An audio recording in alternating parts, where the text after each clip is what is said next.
Welcome to the Live Up podcast, where we watch the movies from our youth to see if they live up.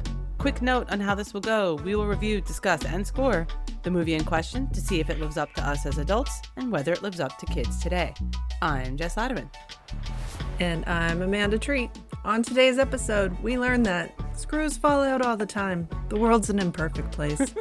It's 1985's The Breakfast Club. And Jess, what are you drinking for this episode? What am I drinking? I am drinking an Imperial Pilsner. Oh. What are you drinking? Vodka. Tons of it. Yeah. Because that's how one drinks vodka. Or at least how teenagers... That's how they drink it in The Breakfast Club. It's how teenagers think they should drink vodka. What's your history with The Breakfast Club? Yeah, I watched... First of all, I'm so excited to do this episode. Probably more excited than almost any of our other episodes. I watched this... What? You didn't totally get psyched up for Willow? That's true. Willow was maybe number 2.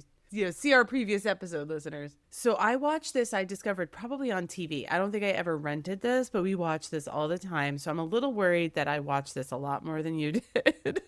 And the reason why I figured that out is that as I was watching it, and watched it with my daughter, she was like, they curse so much. And I'm like, I had no recollection of the cursing. So it must have been... Did you see the rating? Oh no, was it R?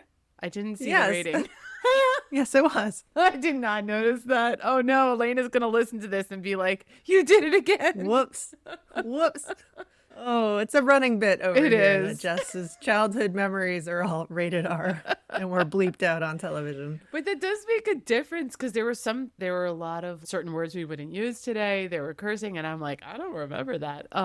I did watch this with my daughter because partly what inspired this podcast is I had listened to an interview on This American Life with Molly Ringwald, and Ira Glass was asking her about this movie, and Molly Ringwald related how she actually recently rewatched The Breakfast Club with her own tween daughter, and they had all these conversations about it. It was a great interview, and I was like, wow, what a good idea for a podcast. So this was the one I was most looking forward to watching with Lily. And as I texted you, Lily was resistant. She really didn't want to watch this with me. She sort of started grumbling about how lame old movies are and how she just wants to go to her room and read her books and do her own thing. But I sort of made her do it. Not a good start. Coerced her to watch The Breakfast Club. I will pepper this episode with some of her commentary and just my reflections on watching this with her. But spoiler alert, she was resistant, but quickly got into it. And I'll try. Oh, good. All right. I'm sure she'll listen to this, so I will bleep the cursing. But I'll try to represent her views. We've been a little lax on that recently. We have been. Oopsies. But it was really fascinating to watch it with a present day teenager about a movie where all the teenagers complain about their parents. So that was interesting. You're the parent. I am the parent, and I have a lot of thoughts about this. You're dropping someone off and looking like you're 100 years old. Oh my God. Right? Oh my God, we have to get to that drop-off scene. 80s parents or grandparents. They all are grandparents. It's amazing. I'm like, do I look like that? Do I look like that? Oh. To them, I guess I do. We might. What is your history? This is another one where I have no idea when I saw this, where I saw this, how many times I saw this, if it was being bleeped on television or if we just got it from Blockbuster and went for it as tweens. I don't know. But this was quoted a ton throughout high school. So this definitely lived up in the 90s, 10 years after its release. Yeah. So it's a cultural touchstone, but I have no memory of it not being there. It just, like Die Hard, it's always been there. We're going to have to do The Shining at some point, too. You've always been here. I've never seen Breakfast that. Club. I know. Oh, okay. October. We're going to have to do an After Dark, The Shining.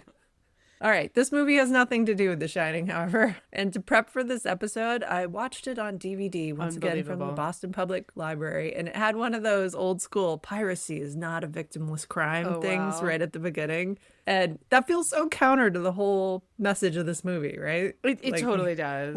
We're establishing the rules before you watch this movie Follow about the rules. Teenagers breaking rules. Exactly. Yeah. Was there like an edited for TV version on the DVD? No. Oh, okay. It was just like rated R. Here we come. All these swear words, all these like derogatory F-bombs. And It Yep. doesn't bother me, that stuff. It's jarring because that's not how I watched it when I was a kid. For our audience members who maybe have not seen this film in a long time, although I'm sure Yeah. don't you forget about The Breakfast Club. Or for listeners who have never ever seen this movie, Jess, would you like to give a plot summary? Sure. I'm going to judge you harshly if you've never seen it in its entirety, not even just a little bit of a scene on TBS. This is the high school movie that defined the suburban experience for kids in the 80s. Full stop. That's what this is. I know we've sort of said that before with other time capsule movies like Babysitter's Club and no, Adventures in Babysitting, sorry, and Ferris Bueller. But I really think this is the one. This is the one that defined that genre and also those stereotypes. And then I think my more modern day description of it would be it's basically a play, but in a movie. I liked that about this. I don't always like that about movies, but it's basically a play that's set in a high school library on a Saturday for detention. But all the stereotypes are there. I mean, I think that's important. If you've never seen this, all the stereotypes are there. And I think those still persist today. And I would echo that and say that this also is a breaking down of those stereotypes because you see that these kids have more in common than they are separate. That mention of it being basically a play is a really good segue into the nerdy notes. Good, because I haven't read your nerdy notes. Oh, good. There's nothing about pigs trying to have sex with each other like we had last That's episode. unfortunate. I'll do my best here. Everyone, Would see be funny Willow if that episode. was going on somewhere in the Breakfast Club. There was no pig wrangler. Yeah, there was not a pig wrangler on this. So John Hughes is back on our podcast for his third appearance, but The Third. Breakfast Club third. What was the second? We had Ferris Bueller. Yes. We had Home Alone. Oh my God, how could I forget Yeah. that? Okay. Yeah. Yeah. I would argue, or many people might argue, that this is the most John Hughes of all the John 100%. Hughes movies. Yeah. He said that he had issues getting this greenlit by Universal after some of his earlier movies like Pretty in Pink, 16 Candles, because there's no party scenes, there's no teen drinking, and there's no boobs. No So boobs? Universal was very confused about what this movie is. They wanted boobs in a teen movie? Okay. It's not I mean, creepy at all. His previous movies kind of set the standard there. His claim is that he wrote this in 2 days. Oh, that's not true. I listened to this was recorded very recently. The Chicago Comic Entertainment Expo just held the 40-year anniversary of the Breakfast Club a few weeks ago and brought all the actors in to talk about it. Yeah. And they were saying that they did a lot of ad-libbing. So even though he wrote the script, maybe it was more of just a high-level summary of what was going to happen. And then he let the actors really dig in and put things in their own voices and throw random lines out there. So I think some of our favorite lines from this came from the actors Really? and not from John Hughes' script. Not knocking his script writing abilities because he was excellent. I was going to say but this was like really written, like it is inside the mind Yeah. of a teenager, which I guess Yeah. are all the actors teenagers at the time or close? No, just Molly Ringwald and Anthony Michael Hall were Oh, right. teenagers, and the rest of them were over 21. Okay, but close enough. Because, like, I mean, you really kind of Close get enough, that yeah. authenticity, which I Yeah. could say still resonated with Lily, even though it's an older movie for kids these days. It's still, they get teenagers 100%. Yeah. I think John Hughes did an excellent job setting up the situations, Yeah. but then he let the actors put it in their own voice. So he gets a lot of respect for being able to write authentically in a teenage voice, but I think what he's actually doing is just letting teenagers express Yeah. themselves, which a lot of directors wouldn't have done in the No, 80s. I don't think they do that now. I actually find teen dramas to be really annoying now because I'm just like, teenagers don't sound like that. That's so stupid. Yeah. Yeah.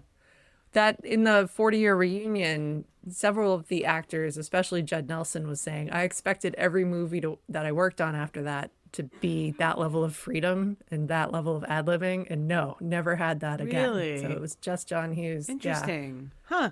Super cool. Very cool. Of him to let them say their own thing. And I know some of your favorite scenes and some of your favorite lines were ad-libbed, like Brian, when they ask him why he has the fake ID. Love that line. The "so I can vote" Oh my line God. is just made up on the spot, which was so funny. They're like, we're keeping that. It's so funny. And this is Brian is the Anthony Michael Hall character for Yeah. those who don't know who We're that going to is. get into Yeah. all these characters in a second. Even Bender throwing his fist in the air, that was just him doing that. That was not in the Oh, script at all. And that's just iconic. I totally. mean, you've seen silhouettes of that on posters and you know Absolutely. exactly what that is. Yeah. Like, oh, End of the Breakfast Club. So, yeah, cool way to make a movie. Very unconventional, but people love how authentic it sounded. So awesome. The script he did write, however, calls for a 2.5 hour film. I Oh, believe this was about 90 this minutes. was better. There was a scene where Carl the janitor predicts where all 5 kids are going to end I up. love an epilogue.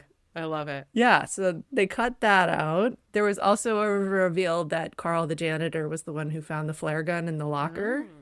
And that's why he knows Brian when he walks into the library and is like, hey, Oh, Brian, yeah. Okay. sorry I got you in detention, but also you're not supposed to have a gun in your locker. There was a cut scene where Allison, the crazy one, had a dream sequence about all 5 of them.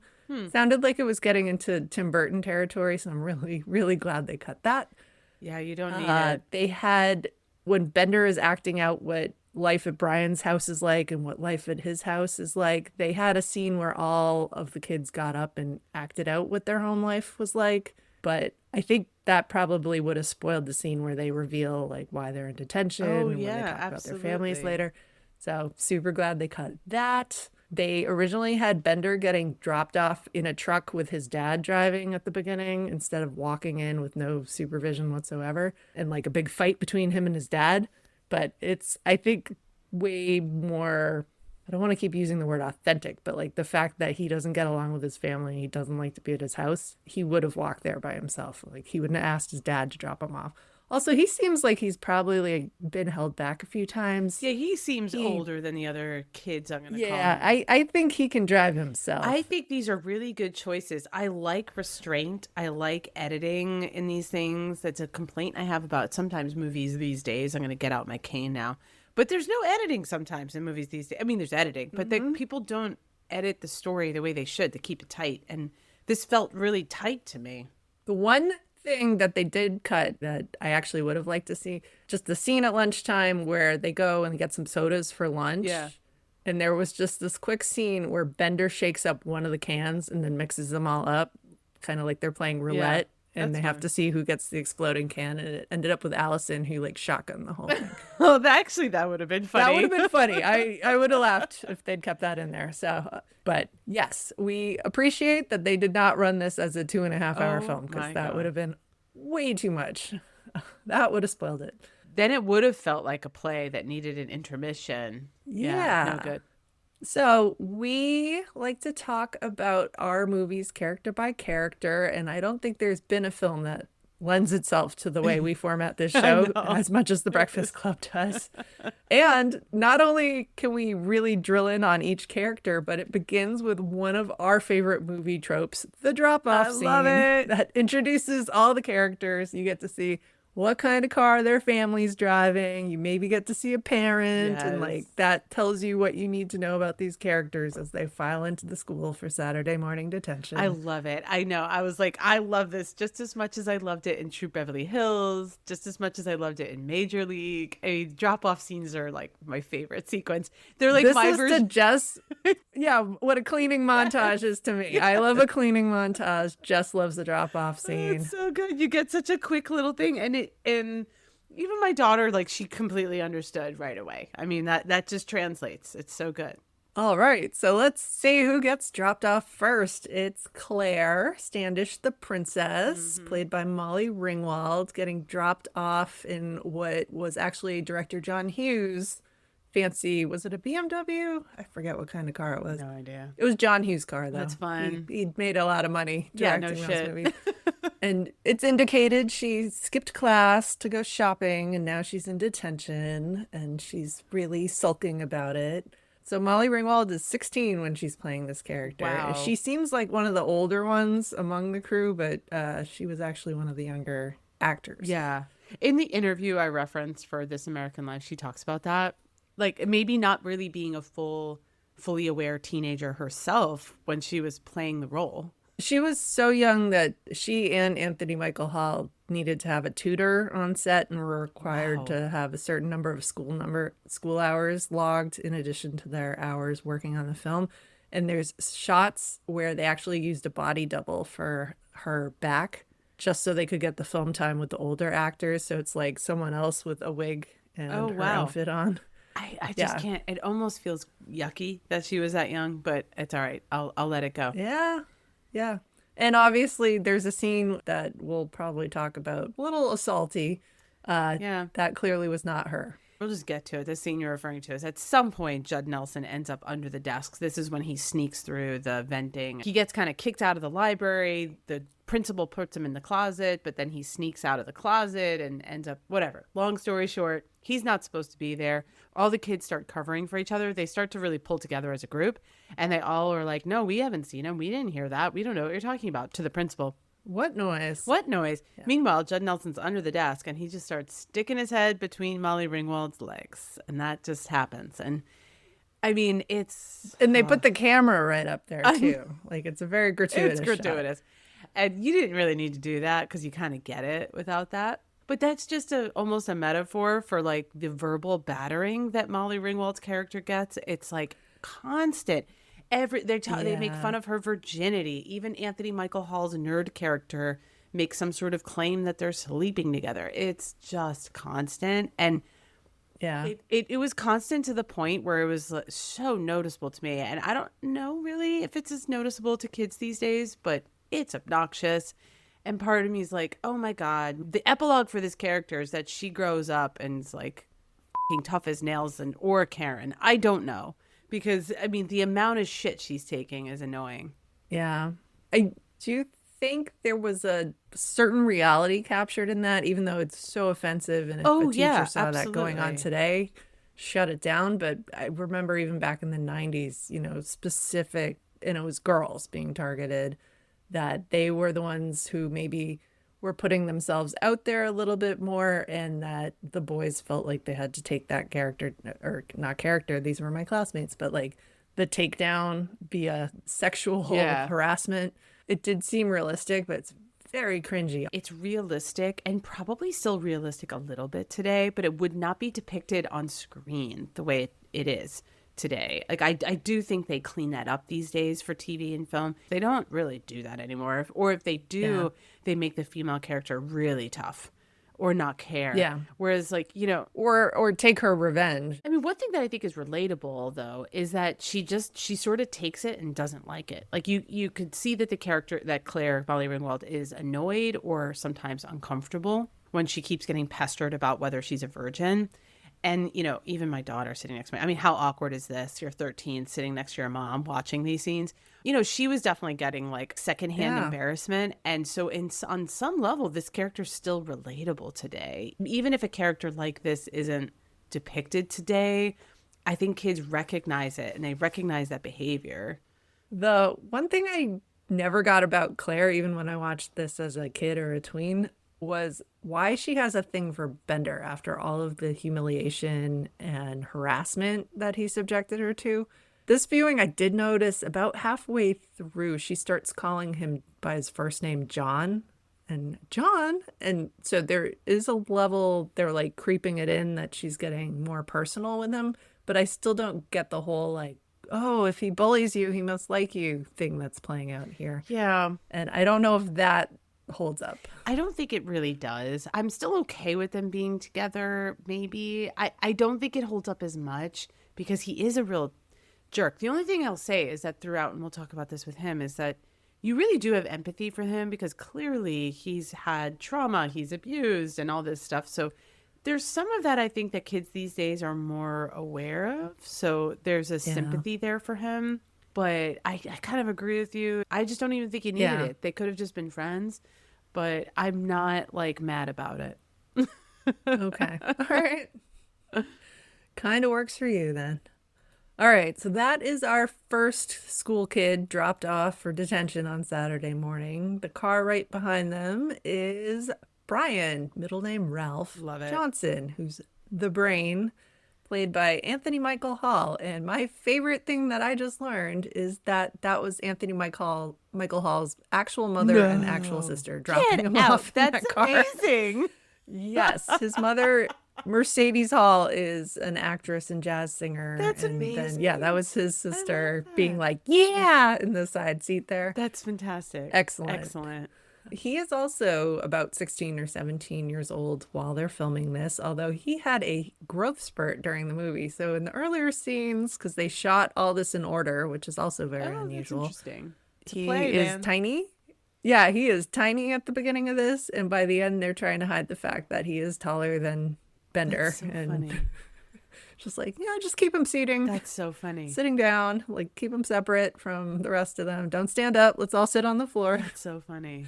So he was during that 40th anniversary Comic-Con thing that they were doing. And that's on YouTube if anyone's interested in watching it.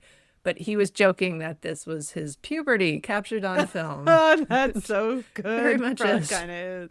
He's so nerdy. I Aw. can't You feel express. so bad for him. You do, but I can't express how much I love this character. I just love him. Yeah. And I loved him as a kid, and I love him now. I love him more now. In some ways, I guess my love has grown over the decades for him. I just think Yes. he's so relatable.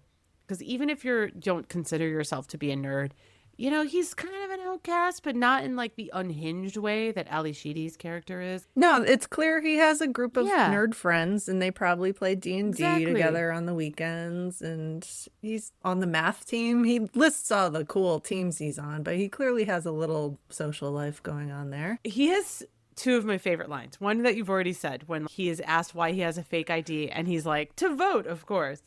And then he has this amazing back and forth with the principal, which just outlines his nerdiness. And I am just going to do a reenactment because I love it so much. But basically, the principal is getting into it with the Judd Nelson character and giving him more detentions and all this stuff. And then finally, the principal's like, how many detentions is that? And Anthony Michael Hall is like, that's 7, sir. And he always calls principal sir because he's super nerdy. He's very polite nerd. Yeah. And he's like, that's 7. And then the principal's like, no, it's 8. And then Anthony Michael Hall is like, no, sir, it's 7. And then he starts recounting from memory all of what he remembers from the conversation that the Judd Nelson character and the principal's having.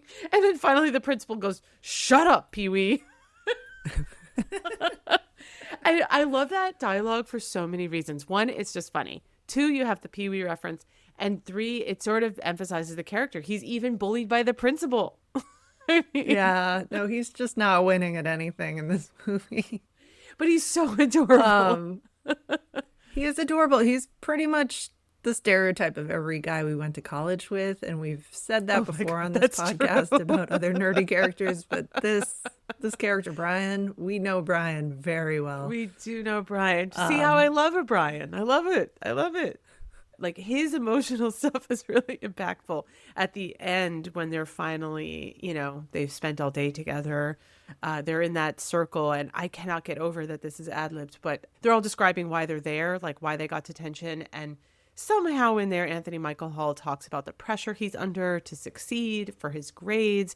And then it's sort of within that conversation comes out that he had brought a gun, I guess a flare gun to school, which by the way is a different resonance with kids these days because they hear that. and, Yes. like Lily's eyes went wide at that. And I had to tell her, I was like, I think I paused the film maybe to be like, you know, it's different. This is, I hate to say it, but this is before the days This where is before Columbine. yeah, before it was Yeah. pre-Columbine, but the way it's portrayed is that, you know, he was essentially kind of thinking of harming himself, and then he starts crying. I mean, I teared up. Yeah. No, it's a great speech, great performance. And Yeah. that was another one where it was, all the kids were given free rein to just say whatever they thought their character would have done. Yeah, And his is very touching. it's really good. Yeah. All right. So the next kid to get dropped off is Andrew Clark, the athlete of the bunch, played by Emilio Estevez, who I don't know where I knew him from before I saw this, but he was the one famous actor that I knew who he was. recognized. Yeah, absolutely. Yeah. I think Billy the It Kid. must have been, right? maybe I saw Mighty Ducks. Or Mighty before Ducks. this. That's a good one. Not Billy the Kid. Young Guns. He Yeah. played Billy the Kid in Young Guns, which I definitely saw that. I'm not sure why We gotta see. or how. I mean, that We gotta future do Young Guns. episode for Young Guns. Absolutely. Actually, about 6 months ago, we went to New Mexico, and I was at the Billy the Kid Museum. Nice. So I feel We very, gotta do it. very acquainted with Billy the Kid at this point. But he didn't look like Emilio Estevez. Yeah, I think I had seen his later movies before I saw this one. So I knew who he was. And I knew who Molly Ringwald was too. It may have just been that he and his brother Charlie were Yeah. like just celebrity brother Hmm. famous. But one thing I did read was the actor who plays Carl the janitor was trying to be nice to the, younger actors on set. And he was like, don't stress about this and don't get yourself worked up and like over method acted this because you'll give yourself a heart attack like Martin Sheen did. Oh, Not realizing that that was oh, he Emilio didn't Estevez. Had no know? idea that was Emilio Estevez's No dad. way. And so he felt really bad about that for a very long time. And he was eventually on The West Wing with Martin Sheen. He was like, I really offended your son He on The was on the Breakfast West Club. Wing? Really? It just like Oh, one one episode episode. just Okay. popped in there. Martin Sheen just laughed his head off. Like, yeah, Emilio can get over it. He's fine. They wrote him in here. Originally, this character was supposed to be a football player, and then John Hughes thought that trope has been done to Too much death. on the So they made him nose. into a wrestler. That trope still exists to this present day. Yeah, It yeah, still pops up in there for shows. I don't know if these are shows that kids watch, but it's there. yeah. Yeah. This character's, I don't know, he's a little milquetoast, honestly. Yeah. Like, he's very boring, predictable. He does give a very good explanation for why he's stuck in detention, and that scene's actually very touching. But Yeah, I agree. I think he's a little milquetoast. He's almost too on the nose. From a modern day watching, he's so on the nose for a stereotype for the athlete, yeah, but I think he plays his trauma well, if you will. yeah. I actually wrote in my notes, I'm like, Emilio Estevez, in my mind, deserves an Oscar for that scene where he describes why he's there. I know you're giving a grimace. Folks don't remember. The character is there because he picks on a nerd and he essentially tapes this nerd's butt cheeks together. I'm laughing and I shouldn't. When you hear it described, it's sad. It's It's very so sad. sad. And then as he's describing it, the Anthony Michael Hall character knows him and he's like, oh, that was you to Emilio Estevez. And then I like how the camera just lingers just on Emilio Estevez. And as he's telling the story of how he feels like he needs to be cool for his dad and he just took the opportunity, did this thing. And he even felt bad while he was doing it. And then he talked about how like he then thought about how this kid had to go home to this kid's dad and explain what happened to him and just the empathy that the character slowly feels for this poor kid that he bullied. He starts to tear up. I mean, I started to tear up. I think my daughter started to tear up. On her behalf, since she's probably listening. No, she didn't. No, she didn't. She was very cool about it. But I think it was effective, whether she did or not. I mean, I think you understand the story because you understand the sympathy that you feel then for this imaginary character that you never meet. And I think Emilio Estevez just does a really good job. He's really in touch with his emotions about why he did it Yeah. and why he feels awful about it. There is something a bit modern about that. When I was saying he's kind of milquetoast, that isn't a reflection of Emilio Estevez's performance. I think he does an excellent job. It's more that the character comes Yes, in and is living up to that jock 100%. stereotype. And, he's the popular kid and he talks trash, but he's kind of bland and He not is. that charismatic. But then as this film goes on, you get to see him loosen up a little bit and feel comfortable about the other people who are there. And yeah, he starts to be much more empathetic towards the rest of them and then also telling that story about the kid he bullied. Yeah, and I actually think if you could rewind time and in the 80s and even 90s, these types of stereotypical characters did not have that kind of dimension. So I think it's one of the only representations of this walking stereotype having a deeper dimension. And that deeper Yeah. dimensions are available today in different high school, shows and movies, but they weren't then. And I think that's what makes it unique. I don't Yeah. remember feeling so moved by his story, but I certainly was as an adult. I really liked Yeah. it. His performance, and now knowing it was ad libbed, it's amazing. Yeah. The part that I noticed this time, and again, this constantly going back to people reacting to Bender's character, we'll get to Yeah. him. The moment with Andy that I noticed this viewing, where he starts to take on a little bit of unity with the group and also Yeah. break out of his, I'm supposed to act like this and treat everyone like that. One of my favorite scenes where they pull the screw out of the door and the door slams shut. Yeah. But Bender gets into mouthing off to the principal, and Andy starts to defend him. Like, nothing Yeah. happened, sir. We didn't see anything, sir. And is taking Bender's side, even though he was just fighting with him a second ago. Yeah.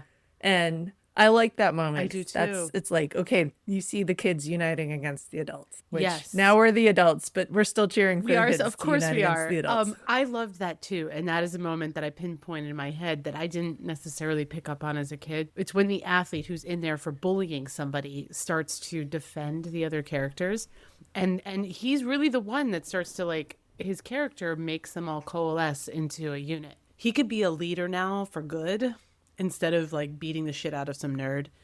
Yeah. And as a parent, I didn't watch this with my son because that would be ridiculous, and it would just show him all these terrible things so that he can do. How many R movies have you shown your kid? Oh, thank God I have not gotten phone calls about all various other things. But anyway, one thing I think about with my son is that he's like a little Emilio Estevez a little bit, I think. And I think I say to him sometimes to be a leader for good when you're acting up in class. Be a leader. If you're quiet, the other kids will be quiet too. Because that's, I think, a power that kids like that could have is that they could actually lead people for good. So I picked up on that as a parent. I picked up on like a lot of things as a parent in this viewing that is probably just like Hook, a little bit overthinking. But I love that scene. I think it's okay to overthink this, but not Hook. I was going to say I appreciate your support, but now I retract my appreciation. I don't think Hook has the depth that this movie listeners, has. Amanda is dead wrong on that. I'm going to start bullying her about Hook, and then we're going to break down the whole purpose of this film.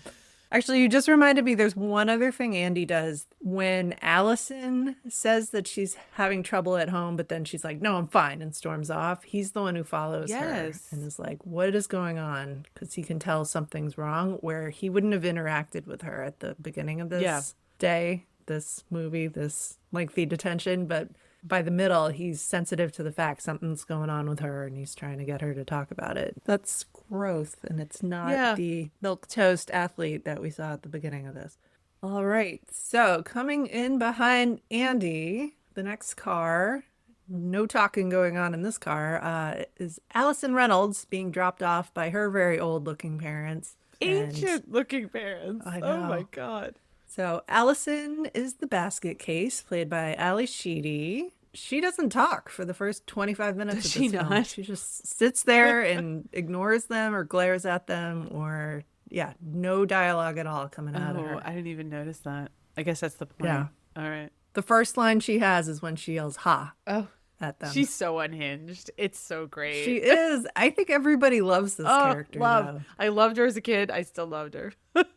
Yeah, she's doing all the weird shit in the back. She's wrapping that hair around her finger and cutting off all the circulation, which it's like, ooh, but also, oh, yeah, we probably did that when we were kids. Her lunch is even unhinged. I'll talk about the lunch so scene because it's something random. You know, she has like a sandwich that she makes with essentially like a sugar cereal, Captain Crunch. Wait, but first sugar. She throws the bologna onto that statue. That's right. And that makes such a beautiful splat noise. So good. Lily noticed beautiful. that, and then she noticed later in the movie, she goes, where'd the bologna go? It fell off. I think they show it peeling off. They do, but I think she liked that. Just gross. Her unhinged nature is fantastic. It's still fantastic. Yeah. I loved it. So Ali Sheedy kept making food recommendations for what the kids should be eating to John Hughes, so he swapped it out. Like originally Claire was eating something different, and she was like, I think that character would bring sushi. And be pretentious like that. It's so good. So I actually had this in my things that are great about this film. There's a lunch scene where very silently all the kids. It's kind of like the drive-up scene. Yes, you get 100%. Every single one of them, you get a view into their life based on what they brought for lunch. Absolutely. And I thought it was very accurate. So accurate. And you know what? Ali Sheedy, I guess, had good notes because the Claire character, the Molly Ringwald character, brings sushi. And elaborately sets it up. She didn't just bring like the plastic container you'd get at a supermarket these days. Like she's got the little wooden stand. She has a chopstick holder. She's got the vessels to pour the soy sauce into, and like the wasabi and the ginger. Oh my God, such a pretentious setup. And the Emilio Estevez's character basically unpacks an entire grocery store because he's got so much food. But the athletes at my high school absolutely used to do stuff like that. They would show up with a whole bag of 8 sandwiches and 2 giant things of full sides of potato chips and like just insane amount You know, of the food. nerd has what you think he'd have. Oh, with the thermos of soup. Thermos of soup. Yeah, it's a thermos of soup. And Such a good Ali Sheedy's detail. lunch is great. It's like unhinged, just like she is. It's a sugar sandwich. What's a little maybe off character about that is clearly if she's throwing the bologna, somebody else made that sandwich. So she's either taken someone else's sandwich from her house or somebody did make her the sandwich and isn't ignoring her, but I don't know what's going on there. She throws the bologna, fills it with Captain Crunch, which she also recommended because she said this is going to make the loudest noise possible when I bite into it. And then it's full of Captain Crunch and pixie Oh, sticks. And so good. I heard she got very sick after doing a couple of Did takes she of really? eating that. I mean, that would make you throw Oh up. yeah. That's so I gross. confirmed with Leigh. I was like, "Do you know what a pixie stick is?" And she goes, "Oh yeah." And she noted that pixie sticks these days have more colorful colors, so she didn't recognize it at first. But she understood. Yeah, they were what very it pastel is. back in the 80s. The lunch scene was really fun. It totally is just like the drive up scene. But Ali Sheedy's character to me is, I think I viewed her in the same way as an adult as I did as a kid. She's a great, unhinged kind of outcast, and she follows that through. I think the most relatable part about her, again, this circle time where they're talking about why they're there. And this stuck out to me as a kid too, when she reveals that she just had nothing better to do on Saturday and she's not actually in detention for any reason. And then she talks about how at home, like her family just ignores her. So we're not talking about an abuse situation. She's just being ignored. And It's neglect. it's neglect, though. but it's something really relatable, I think, universally to teenagers. But what's really fun about Ali Sheedy is that she plays unhinged pretty funny. She does, yeah. Fantastic. With that scene where she says that she didn't have anything better to do, my first viewings of this movie, she had previously outed herself as a compulsive liar. that's So when right. she got to that line, younger version of me, and still some part of my brain is wondering, did she just make that up? That I she did had not nothing better to consider do? that. I don't know. We like her, but she's She untrustworthy. is untrustworthy, but that fits with her character, though. That she had nothing Right? better to If do. she just, oh, I had nothing better to do. Also, I compulsively That's lied true. to all of my teachers and they stuck me in detention. Could be either. We'll never know. I actually thought about her specifically when what was it called? Daria, the animated show on MTV. Yeah. I love that show. I don't know this, but if those writers did not think of Ali Sheedy, then I will eat this shirt. I mean, it has to be like the snark. Like she's sort of like 90s snark. You could see it a little bit. Yeah, it's a build up to what would eventually become Yeah. the snarkiest generation of human history. Us. What up? What? Here we are. Here we are. Descendants of Ali Sheedy's unhinged We grew up on character. Reality Bites. Here's your results. We're a mix of Ali Sheedy in this and Wednesday. Yes. She had originally auditioned for 16 Candles for the part that Molly Ringwald played and unfortunately had some sort of like collision accident no. right before her audition and showed up with two black eyes. Oh no. And John Hughes did not cast her in 16 Candles, but remembered her. And then when he wrote this part, other people wanted to play Allison. He was like, no, I know just the person. my God, 'Cause that's he so could good. just see it so clearly with the two black eyes. That's so good. Okay, no knock on Molly Ringwald, but I think Ali Sheedy's pretty good. I think she'd be pretty good in 16 Candles. Just saying. She would have Just been. saying. Yeah. Yeah. Well, the final person to Mm-hmm. arrive, not by car, just stomping his way across the field, is John Bender, the criminal, played by, we've already made fun of Haverford. This is not a I Brian. forgot this. Judd Nelson went to Haverford did College, not but remember dropped out that. sophomore year. I remember I that. did not We don't have a lot of famous alumni, but he's one of them. Can you even call him alumni if he dropped out? We're without going to claim graduating? him because right now Harold Lutnick is the other famous alumni, and that's Oh, no yep, good. nope. So Release that thought. Forget we said I'd that. much rather claim Judd Nelson's single year as at Haverford Yes. College. Yeah. Oh my god. I didn't yeah. remember that. That's fantastic. I love that. Yeah. So we're claiming Judd Shout out Nelson. to the Haverford listeners. We know that you're our biggest fans and we love you. Hi, Liz. Anyway. So Judd Nelson is playing the role that everyone wanted. We had mentioned last episode during Willow how John Cusack wanted the part of Mad Mardigan, but he also really wanted this part of John Bender and did not get that either. Sorry, John Cusack. This is 2 in a row. This is the part of the notes that I actually read. Willow has got to be Val Kilmer, as we established. Yes. We wouldn't have even talked about Willow if John Cusack played Mad Mortigan. No, I think different John movie. Cusack could have been interesting here as Bender. I think he could have been good.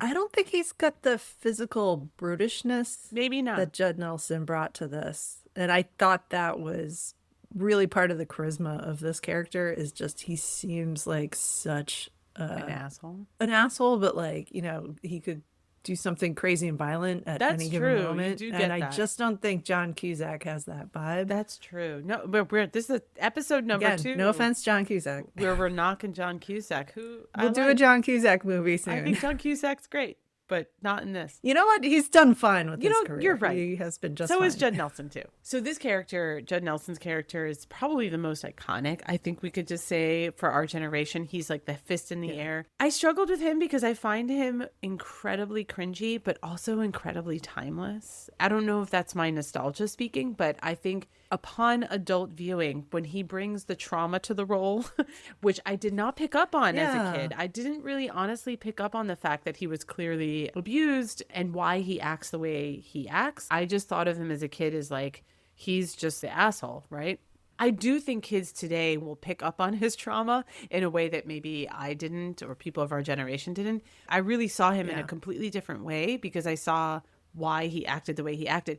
At the same time, he is sticking his head between Molly Ringwald's legs, and there are at least 3 faggots within the first 20 minutes coming out of his mouth. Yeah. So I don't know. Yeah. I read that he stayed in character between all the takes and just kept bullying Molly Ringwald, Don't like that. like on the set and just around, to the point that John Hughes had to tell him to knock it off and almost fired him. oh, he's like, I got John Cusack waiting in the wings. Yeah, no, the actor playing the principal stepped in and was like, he's just really getting into the part. It's a little overboard, but he's doing a really good job, so don't fire him. But yeah, he could tone it down when He's a little much, though. I mean, I think that he is a lot. I mean, this is Yeah. focus group of 1, but Lily's patience wore thin at some point with him. He's a little much. He's asking for more detentions. He gets locked in the closet. But there's that scene, which I completely forgot about, where Vernon, the principal character, pulls him out because he's being an asshole and decides to throw him in the closet and essentially threatens him. I'm summarizing here, but he's like, no one would believe you because you're a dirtbag if I kick the shit out of you right now.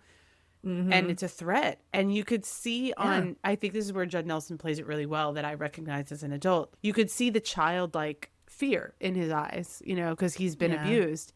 And it's really sad. It's a really sad moment. It adds dimension to his character that I feel like I didn't add that dimension when I was younger. I like to watch Cinema Therapy, which is another movie review podcast okay. with a Check it out. therapist and a movie Oh, director. I love that. I have to watch Yeah, no, lots of fun. They did do The Breakfast Club, I think, recently. And they were raising that scene where he's mouthing off to the principal and just racking up all of these detentions. The idea that he might have been doing that on purpose because he's not safe at home. Oh, yeah. And that Yes. it is, even though it's miserable to be in detention, that's a preferred place to be than to go back home with his father being the way he is. I mean, we're pretty dark So- here, but he also lends some humor. oh, yeah. Yeah, he reenacts his life at home, which is a little sad. Like, clearly he's reenacting his dad calling him stupid and useless and physically abusing him, but also kind of reenacts all the different other characters' home life. He kind of calls people out on their shit. He gets them out to run around in the hallways. He brings the chaos into this movie. And we always like the chaos agent. Yeah, we like Yes. it.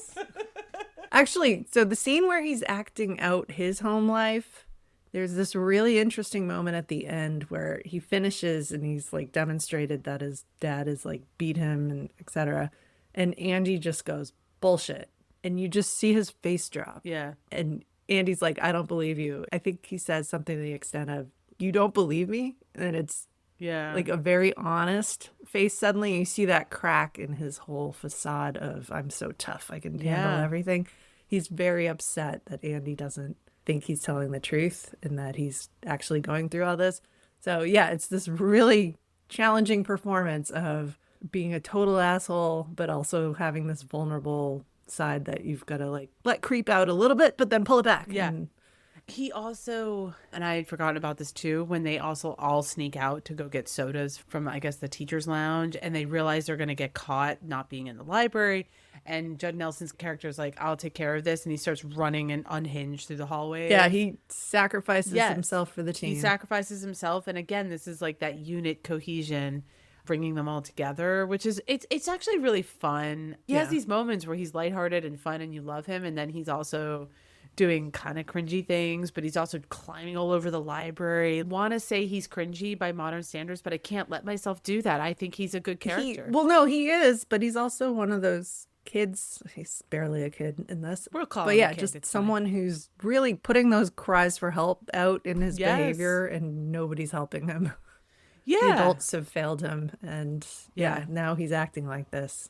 You know what's interesting, I think, and I keep going back to how things are depicted these days, but characters like that in shows or movies these days are a little bit more on the nose. And I do think in this viewing, it's a little bit more subtle because you see more Yeah. of the asshole. You don't get some sort of melodramatic scene of him confessing all the terrible things that are happening to him at home. You just sort of get the sense that it's happening, but you don't know the details. And I think that actually works better for the movie. It's a very 80s take, but at the same time, I think in my nostalgic view, it's almost a better take because realistically, that's how the kid would act. It's more real. So Bender, in my head, well, I think there'd been like John Belushi characters or just the lovable like asshole. Nerds, the movie Nerds, which we should do. Yeah, just this became kind of a trope, but this is literally where the character Bender from Futurama came Oh, from. really? Like, they named him after John Bender in this, and he's just like this snarky asshole that you love because he's a little chaotic. And, Chaos Muppet asshole. you know, it probably is the basis for Eric Cartman as well. You know, that it this probably character is. inspired a lot of snarky assholes that people love to watch. Absolutely. I 100% believe that that's true. All right, quickly, we should talk about there are two grown-ups in this film. The original 2.5-hour script had more grown-ups in this. Why is everyone hanging out at detention on Saturday? There should not be anybody I here, know. never mind, like a whole staff. Right? Like my one glad they note cut was that. like, why is a principal in a full suit going to work every Saturday at 7 a.m.? At 7 a.m. Oh, Brutal. torture. All right, let's talk about Principal Richard Vernon, played by Paul Gleason, our favorite guy that everybody hates from Die Hard. Die Hard. I pointed that out to Lily. I'm like, do you remember him from Die Hard? And she sort of rolled her eyes at me. So whatever. He's wearing the same suit. He's still a jerk. It's just the same character. He left being a principal and he moved I'd on. like to think that the character in Die Hard is just his twin brother. Ooh, yeah. Oh, and they go home for family Oh, Christmases, and they're one of them terrible. is like, well, you know, you're just a school principal making what, Oh my $31,000 a year. The fact that they say that, just made me $31,000 a year sadder. to like I'm so sad he's So there sad. Saturday at 7 a.m. for 8 hours with 5 kids. Unbelievable. What are you doing with your life, Principal Vernon?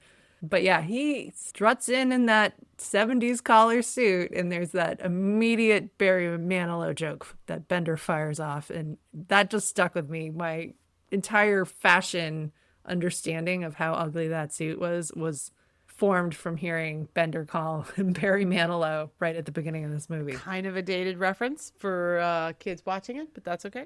Yeah, just we know that it's ugly. The teenagers are making fun of your clothes. They are. I mean, they, par for the course for being a principal, right? I mean, He probably thought he looked so cool. yeah. Like he got up and he picked that out and put that on, and he was like had a little swagger in his step, and then had to deal with a bunch of teenagers who were just like, "Ew, what are you wearing?" Yeah, but like he sucks. He does, yeah. But I did feel it a little because, he's middle-aged and he's out of style, and he walks into a room full of teenagers, and they are worst. not letting him walk out of there without hearing it. Yeah, I mean, I saw you put in the notes like, do we have sympathy for him? I asked this because Ferris Bueller's Day Off, we got so annoyed at Ferris Bueller that we were Yes. starting to sympathize with the principal. He's still awful, but we were seeing a little more from his point of view. What do we think here? On Ferris Bueller, I was team his sister, and I'm forgetting the character name. Was it Yes. Janine or something? I don't know. I was team sister and team principal for that because I thought Ferris Bueller was so awful. Not so in this because I think I'm very much on the teenager side here still and think he's awful. The principal Yeah. sucks. He is a Played it smarmy, well, but he cocky sucks. authority figure. Totally. Yeah. This poor actor got typecast. You need him to be the bad guy. And he's never the baddest bad guy, True. Yeah. but he's the authority figure that just needs to be taken down a few pegs. Totally. There are no true villains in this except for maybe the parents who you only see at drop off. But meanwhile, we have one other adult roaming the building. We have Carl the janitor, played by John Kapelos. He walks in and they're trying to sass him a little bit too. Mm-hmm. And he turns the tables on specifically Bender. Bender's like, oh, Andy wants to be a custodian. How do you get into custodial arts? That was a little cringy. And I love the way he just turns it on them though and is like, I see what you're doing. I listen to your conversations. Yes. I know how to open all your lockers. Yes. I know all the things you're doing wrong. I am the eyes and ears of this institution. And you even see Bender like, like this guy, respect. And I do like the way he turns it around on them because it is a little like classist, right? Oh, absolutely. Yeah. But they go from trying to pick on him to thinking he's a badass in about 30 seconds. Nope, not putting up with you kids. Oh, it's so good. I forgot that he was in this. And as soon as he came on screen, I'm like, the janitor. I forgot about him. He's great. He has these scenes also with the principal. And one of my favorite exchanges is when he calls the principal out on his shit. He catches the principal going through the personnel files and it basically blackmails him briefly. Just like, yeah, why don't you pay me $50 and we won't mention this again. Good. He blackmails him, which is phenomenal. Yeah, just such a straight face. Just, this is how we handle this. Right, you give me $50. But then you see the two of them sitting together, kind of confiding in each other. They get their feet up on the desk. They're drinking beer. Yeah. Just like what I mean, if you have to go to work at 7 a.m. on a Saturday for $31,000, the two of them have hit ultimate fuck it zone. They do not care. Don't care. But I love it. And he calls the principal out on his shit in that scene, and he's just like, "The kids haven't changed. You changed. If you were 16, what would you think of you?" And I'm like, "Oh, that is devastating feedback, I think, for the principal."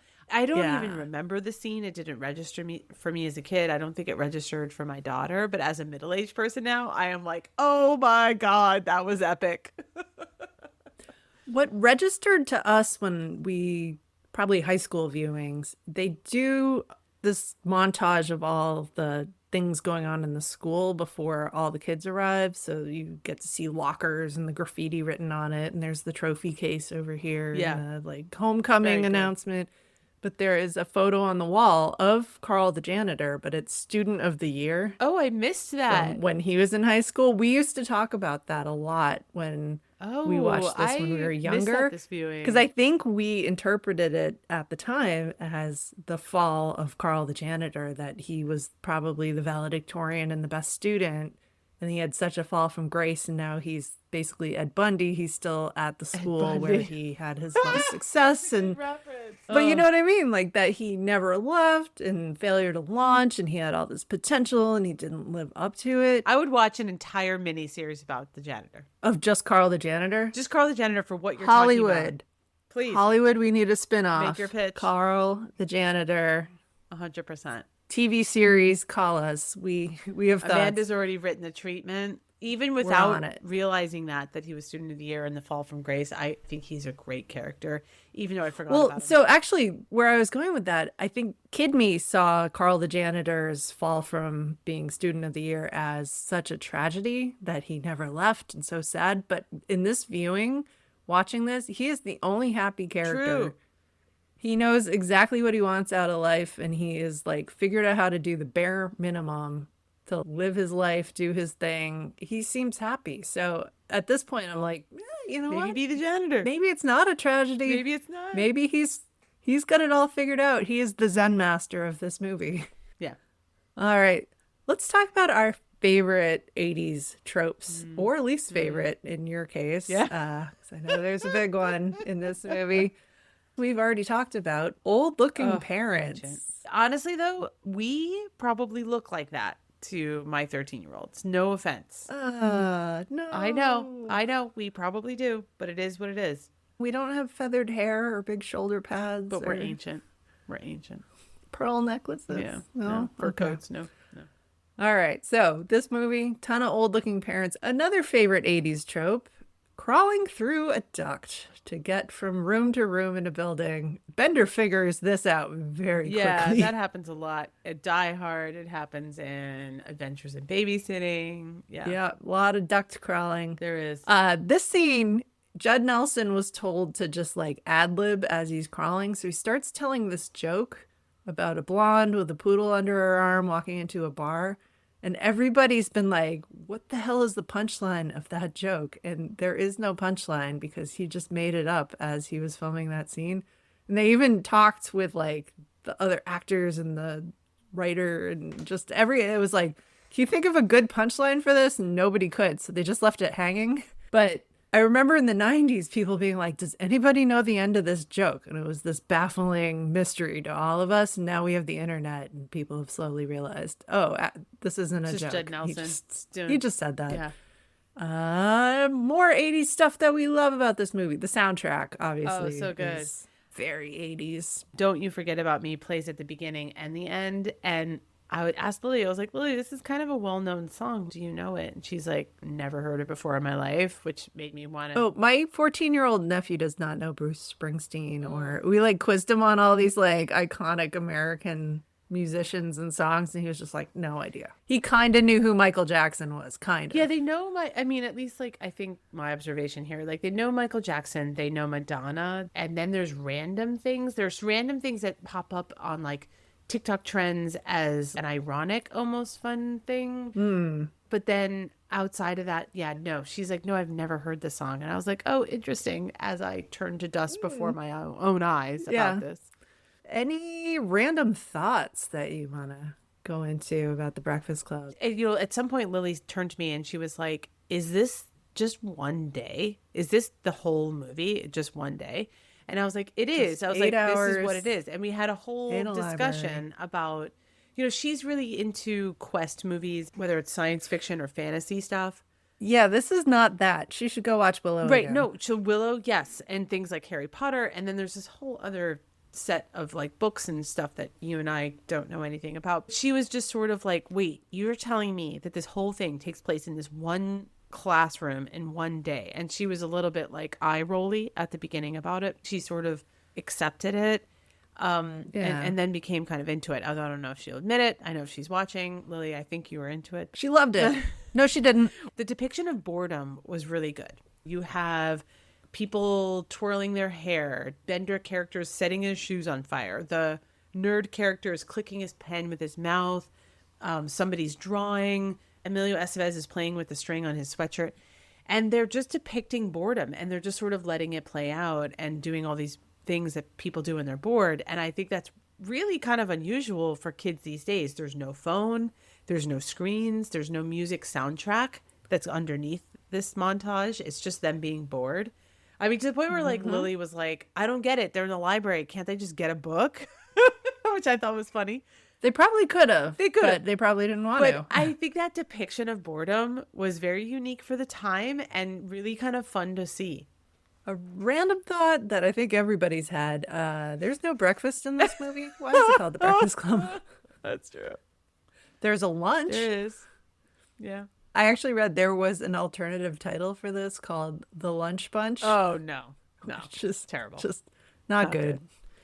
So I don't know why this is called The Breakfast I Club. don't know. I like it, though. Mystery. Mystery. And another random thought, I mentioned to my neighbors that we were going to be covering this movie, and one of my neighbors cited that he watched this as a 15-year-old boy, and he was very sad that there was nobody for Brian to pair off with, because he related to Brian the most. The nerd. There's no one And for when the I nerd. watched that 40-year reunion, Anthony Michael Hall said the same thing. Like, how come I didn't get to go with anybody? Oh my Everybody God. else got somebody. If you remade this today, the nerd would pair off with the Molly Ringwald character. I really believe think? that. Or Maybe. the maybe. if you actually made it today, the nerd would probably pair off with the athlete. But Maybe. yeah.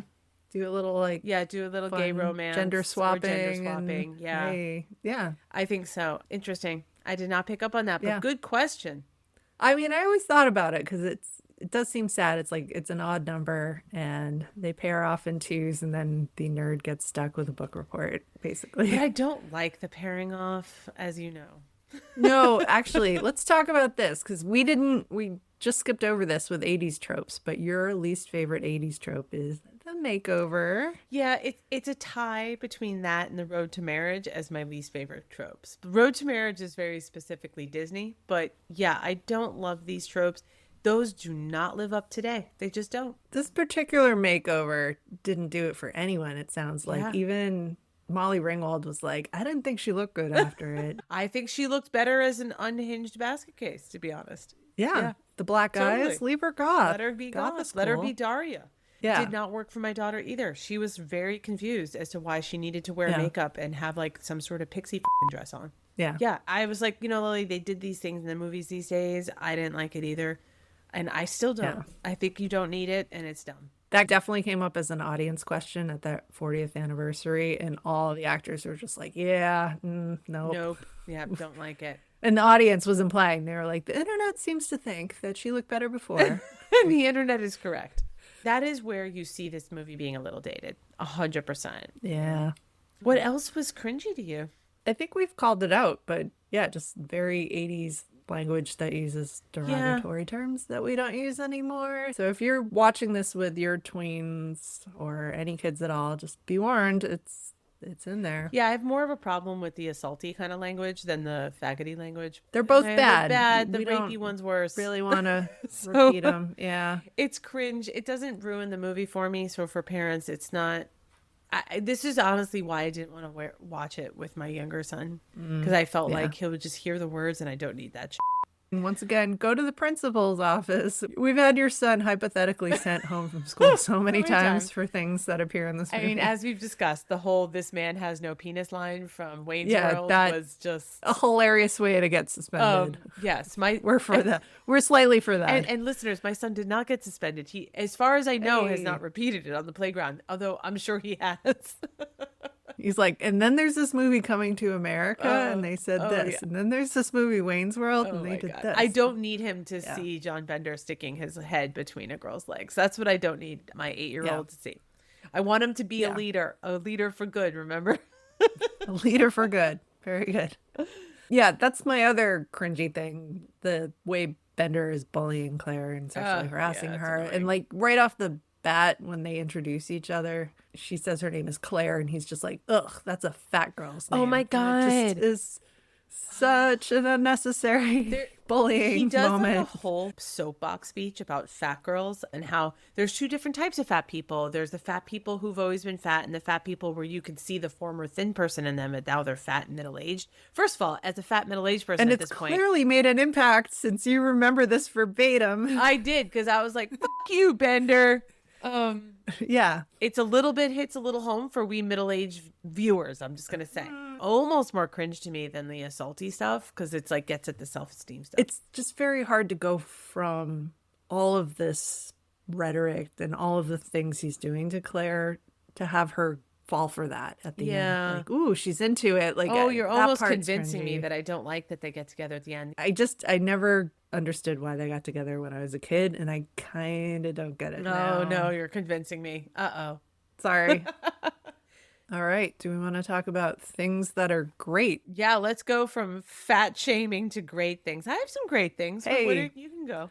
Mine are the cultural touchstones and influences that Oh, this yeah. movie. Totally. I mean, I don't know how often the trope of my girlfriend Niagara Falls has popped up in like other media or just like it's just become like a shorthand for you're making something up here. Totally. Like, oh yeah, I have a girlfriend, Niagara Falls. Yes. Like, sure you do, Brian. Sure you do, Brian. Yes. That just became a trope. That's very funny to me. The phrase "eat my shorts" Yes. was used for the first time here, and we've already talked about how Matt Groening really liked this movie to the point of naming Bender on Futurama Yeah, after and it. eat my but shorts. he Bart also- Simpson says that all the time. He is the creator of The Simpsons as well, and that was Bart's catchphrase. Came from The Breakfast Club. So awesome! I didn't realize that until this viewing. It was so good. Yeah, no, Matt Groening is a big fan Love of The it. Breakfast Club. Of course he is. Yelling "sue me" at somebody. Oh. Yeah.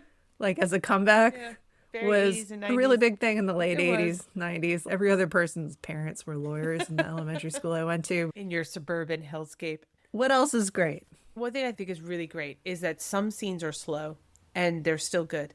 This is where I guess you get the play situation going on. The camera lingers. You don't jump back and forth. The camera lingers on a character when they're having some sort of confessional, now I know ad lib scene about why they're in detention that day. The camera lingers when they're bored, but it's not too much that you yourself are bored. It's not slow to make an artistic point. It's slow to be kind of authentic. The lunch scene is another slow scene that has almost no dialogue. So I think that's really cool. It emphasized the stereotypes, and it's not something you really see that much these days. I mean, these days people have short No. attention spans. They don't have slow scenes like that let the emotion You need build. explosions. You need. Yeah, or like those scenes exist, but they're in like art house films, and I do think there's still a place for them in just any movie. So that I thought was really fun about it, and actually kind of different from other John Hughes movies. We also had another conversation about how it's not like a fantasy quest like Harry Potter or Star Wars where you have this epic drama unfolding, because this just takes place inside a high school on a Saturday. It's more of an emotional journey. And I do think Lily was there for the emotional journey, that you didn't need the epicness to make it effective. I'm not going to say my daughter thought it was great, but I think she liked the movie for those reasons. Cool. Yeah. All right. This isn't specifically about the Breakfast Club, but I really am enjoying all of the shows that are coming out now that have all of these callbacks or even use the same actors sometimes. Yeah. The way Stranger Things keeps pulling in that. people from the 80s, the way Yellow Jackets keeps casting seen all that of these yet. people from the 80s and 90s. Oh, you're I going to know. love, I need love to see it. that. And the one I need to call out, our favorite show Wednesday. Yeah. Anthony Michael Hall is in season 2. What? And Oh. if there is not a bigger name actor from the 80s in season 2, then I'm going to bet right now that he is the murderer. I'm not sure what the plot is at all. I don't know who gets killed, but I am betting Anthony Michael Hall did all the problems. Oh, I in love season that 2 he's in of it. And Lady Wednesday. Gaga's in it too. Oh, that's going to be so good. Ooh, really? Yeah. Ooh, maybe she caused all I the kind of problems like then, that but Anthony Michael Hall has had a career as not a nerd after the 80s. And this is his Yes. second appearance. He was in Edward Scissorhands. it as is. the He was bully. in our Edward Scissorhands. He went from nerd to He bully. did. Whatever. That was like a 3-year, no, a little more than that, but still. about a 5-year period between this movie and Edward Scissorhands. I did not realize Yeah. until we watched Edward Scissorhands for this podcast that was Anthony Michael Hall in Edward Scissorhands. My husband's been watching Reacher, Oh, yeah, and he's in Anthony that. Michael Hall is Yeah. in that, not looking at all like Anthony Michael he's, Hall. like, buff Also, now. not looking his age. He's huge. Yeah. And he's old. Yeah. As are everybody in the cast, and as are we. For 50s. Yeah, he's in his upper Yeah. 50s. That's the 40th anniversary. What up, Isla? We're going to leave that in. We like dogs. There's a dog walking by our house right You know now. what? Isla, you claim your territory. You defend. Depends how slow this dog is walking. Walk faster. Lost my train of thought because the dog. barking. Oh, this is what I was going to say. In watching the 40th anniversary, they all file out onto stage, take their seats, and Anthony Michael Hall is like, "Welcome to an AARP convention." Oh, that's Because they are all in their late They are? 50s and 60s Oh my now. God. I mean, he's funny, and that's the thing too. Like, Yeah. the lines that we love that he ad-libbed as a 16-year-old and just threw them into this film, they're iconic and have stuck with us forever. Everybody in this movie has thrown iconic phrases into the culture, but yeah, they've just made an impact with this movie. Yeah, I mean, it might be an impact just for our generation. As much as I think Lily liked it, I did ask her for her kid rating. So the kid rating for when we get to ratings is hers. Perfect. I Excellent. don't think it's one that would resonate beyond our generation for somebody watching it over and over again.